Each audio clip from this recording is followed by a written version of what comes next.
Жан, қараш қандай әдемі, Әдемі екен. керемет екен. Бағасы қанша? 835 мың теңге тұрады. Жақсы екен. Жан, осыны алсақ бар ғой, еш өкінбейсің. Иә. Алайықша, қандай әдемі Мамама екен. оны айт деп ойлайсың ба? А? Мамаға? Иә.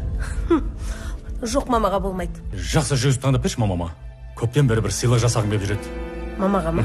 Бағасы қанша? 25 мың теңге тұрады. Тым арзан емес па? Мәселе бағасында емес қой. Мамаға шын көңілмен берсең болды ғой. Әдемі екен, бағасына қарайды дейсің осыны. Бір қорапшаға орап берсеңіз. Жаным, мына сыйлық саған. Бұл жүзік негізі саған арнап алғам.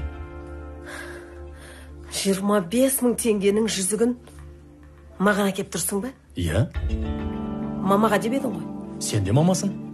Сондықтан біреуге сыйлық алар кезде өзіңе алатындай етіп таңда.